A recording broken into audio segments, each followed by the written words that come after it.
दिल्ली और एलएसजी ऐसी टीमें थी जिनको अपना मुकाबला खेलना था। वो मुकाबला आज खेल लिया गया है और ऐसा खेला गया है कि जिसमें डीसी आई है चैंपियन बनके और अगेन चेस करने वाली 5वीं टीम जो है आईपीएल में जीत गई है।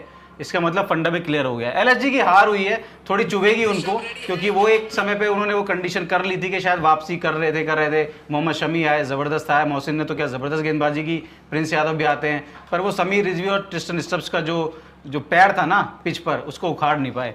तो आखिरकार अब ये जो हार है, अब आप बताइए सर कहाँ आगे जा रहा है क्या? हालांकि देखिए आईपीएल है, लंबा टूर्नामेंट है, बड़े सारे मैच खेलने, एक चीज जो आज है वो ये है कि दोनों ने बॉलिंग अच्छी की है। एक टीम ने बॉल अच्छा डाला है तो सामने वाली को 141 आउट किया, दूसरी टीम ने बॉल अच्छा डाला तो उन्होंने 26 पे 4 किए थे और उसके बाद they could not finish it of. They could not finish it of also because Shahbaz ने वो ओवर अच्छा नहीं डाला, माकरम से एक ओवर डलवाया, तो इन दोनों ने मिला के आई थिंक 2 में 31 रन खाए हैं। और ये भी था, दिल्ली को मालूम था एक पार्टनरशिप ही चाहिए। आप शुरू में देखो, अगर स्टब्स और समीर रिजवी तकरीबन रन बॉल ही चल रहे थे, रन बॉल ही चल रहे थे। सो वहां पर लखनऊ को एक विकेट चाहिए थी, वो विकेट मिली नहीं। अब दिल्ली ने आज ये दिखाया है कि उनके पास बॉलिंग अच्छी है, बैटिंग ऑब्वियसली उनके नाम तो है ही है, ठीक है, आज आउट हो गए। तो लखनऊ से आज दिल्ली ना सिर्फ जीता है 2 पॉइंट, बल्कि ओवरऑल आई थिंक बेटर दिखा भी है। लखनऊ ने भी आज प्लेइंग 11 से लेके सब कुछ उनका तो सही रहा ही नहीं ना। आज वो अभी देखिए, आज दिग्वेश राठी को उन्होंने मिस किया ना बॉलिंग में, कहीं ना कहीं वो होते तो हो सकता कि फंसा लेते समीर या दिग्वेश, मतलब होते तो नहीं होते वो वाला बात तो अलग है। लेकिन अगर मेरे को लगता है कि ऐसा प्लेयर जिसने आपको पिछले सीजन काफ़ी कुछ करके दिया, वो बंदे को आपके पहले 11 में तो होना ही चाहिए था। आपने लाया शाहबाज को, बाद में उन्होंने भी एक ओवर डाला, वो भी उतना खास रहा नहीं उनका। लेकिन दिल्ली के लिए तो जितनी भी तारीफ की जाए, चाहे वो बॉलिंग हो या फिर बैटिंग हो या फिर टीम सिलेक्शन इवन क्यों ना हो, सब कुछ तो अच्छा ही रहा दिल्ली के लिए। लेकिन लखनऊ के लिए बहुत सारे क्वेश्चंस हैं, बहुत सारे सवाल लखनऊ आज के मैच से लेके जाएगी। इवन पहला ऋषभ पंत से स्टार्ट होता है कि ऋषभ पंत की ओपनिंग में आना से लेके प्लेइंग 11 तक सब कुछ तो क्वेश्चन उनके ऊपर खड़े होते हैं। सही बात है राहुल भाई। 2 अगर फेज़ को देखूं मैं, और मैं आपसे जानना चाहता हूं कि जब डीसी बॉल करा रहा था उस टाइम पे आपने देखा कि बड़ी सधी लाइन लेंथ थी उनकी, स्टम्प टू स्टम्प करा रहे थे, स्लोअर का बड़ा अच्छा इस्तेमाल कर रहे थे, तो उनको वो डिज़ायर्ड रिजल्ट भी मिला। टीम 141 पे आउट हो गई एलएसजी की।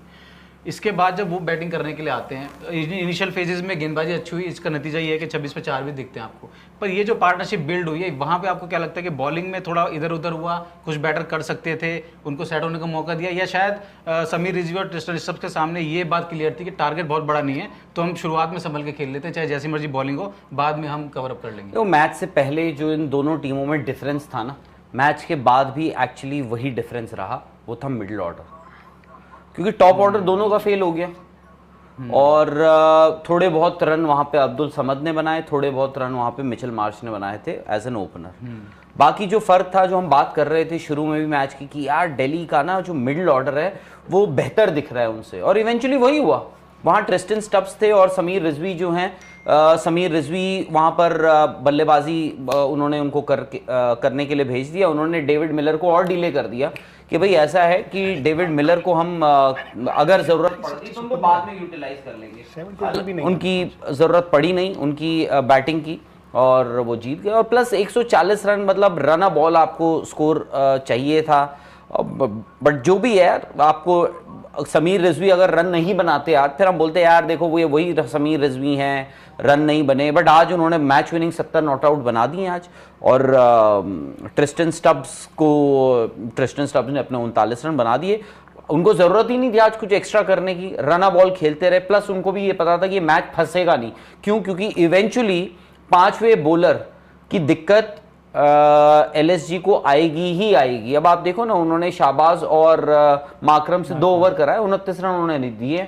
अब वो फर्क पड़ गया। खैर वो इतना फर्क नहीं पड़ा क्योंकि स्कोर ही आपने इतना नहीं बनाया था। बट एलएसजी को एक चीज़ ये पता रहेगी अब कि भाई जिस हिसाब से लखनऊ में आज कंडीशंस हैं, और अगर बाकी के जो मैचेस हैं, अगर 6 मैचेस और वो यहाँ पर खेलते हैं, तो उनको क्या चाहिए? उनको ये चाहिए कि उनको एटलीस्ट रन जो हैं 20 रन ऊपर बनाने होंगे कम से कम।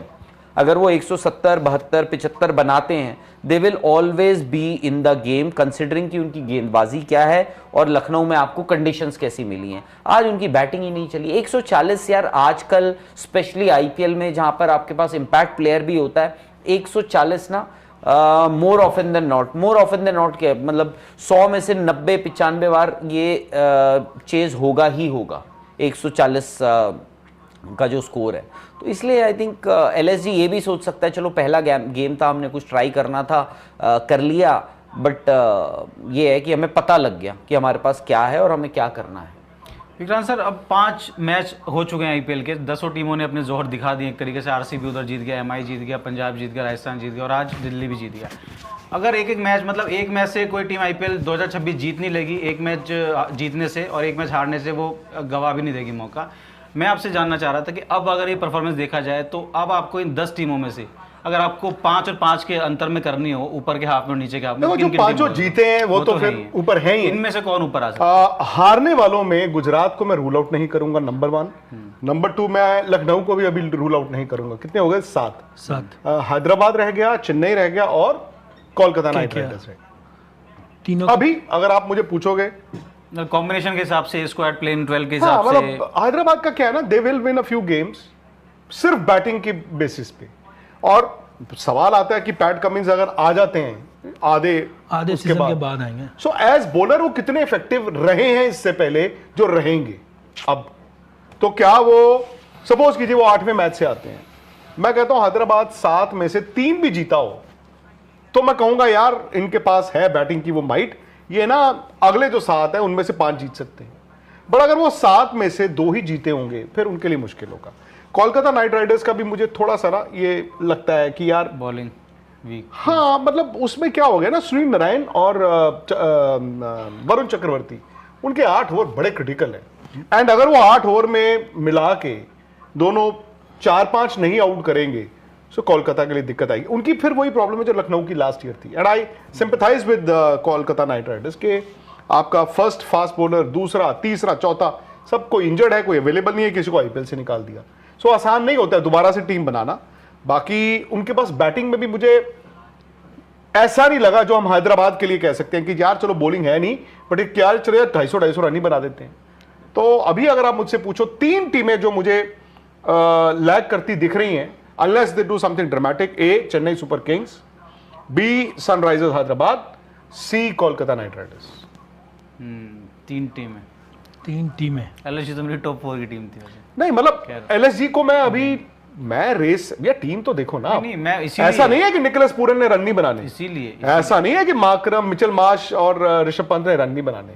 बॉलिंग आपने आज देख ली भाई, शमी ने जो बॉल डाला है आज, क्या आप ये नहीं कहेंगे मे बी इस आईपीएल का one of the best seam bowling spell? और वो 4 ओवर आई थिंक ऊपर ही डाल गए थे। हाँ, वो ऊपर मोहसिन के भी उन्होंने करा दिया। मोहसिन ने जो बॉल डाला है, मोहसिन ने, सबने अच्छा बॉल डाला है। अब उनके पास 30 रन और होते या स्पिनर एक अच्छा होता तो शायद एलएसजी इससे भी जीत जाता। अब ये भी देखें विकेटें कहां कहां आप खेले हो। आप बैंगलोर में खेले हो, बंदूकें चली हैं। आप बॉम्बे खेले हो, बंदूकें चली हैं। फिर गुवाहाटी, मुल्लापुर और ये मैच लखनऊ, यहां पर ना हल्का फुल्का बॉलर्स के लिए था। अब मैं पहले 2 दिन तक ये कह रहा था यार इस बार ना टीमों को बनाने ही 220, 30, 40, बट द मोमेंट यहां पे बॉलिंग के लिए कुछ आया, अब ये भी हो जाता है कि वो हाई रिस्क हाई रिवॉर्ड, कि गोलियां चला रहे हैं बैट्समैन बट आउट हो रहे हैं। अब देखो ना, कल भी पार स्कोर से कम स्कोर बनाया उन्होंने, गुजरात ने। आज लखनऊ ने पार से कम बनाया, उस दिन चेन्नई 127 पर। बहुत कम। सो जहां पर स्लाइटली बॉलिंग को मदद मिलेगी, वो स्किल सेट भी आपको डिफरेंट चाहिए कि उस दिन ना चेन्नई 180 तक पहुंच पाया, ना कल गुजरात। दोस्तों, आज हम बात करने वाले हैं एमएस धोनी की, जो कि चेन्नई सुपर किंग के कैप्टन हैं और इसी के साथ साथ एक बहुत अच्छे प्लेयर हैं।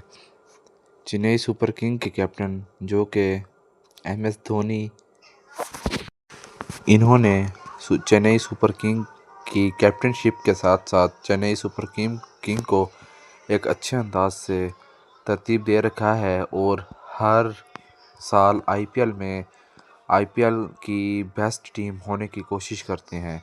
एमएस धोनी एक ऐसे प्लेयर हैं जिन्होंने इंडिया को बहुत बड़े बड़े वर्ल्ड कप जितवाए और अब इंडिया के साथ अभी भी हैं और रहेंगे। एमएस धोनी और विराट कोहली, जो कि विराट कोहली का भी नाम है, इसी की तरह MS धोनी का भी एक वक्त पर नाम होता था। विराट कोहली और MS धोनी दोनों ही बराबर के बैट्समैन हैं। MS धोनी भी विराट कोहली की तरह तेज़ बैटिंग करते थे और अगली टीम को हिला के रख देते थे। इसी की तरह MS धोनी भी इसी तरह और विराट कोहली भी इसी तरह, दोनों एक जैसे ही प्लेयर थे। लेकिन MS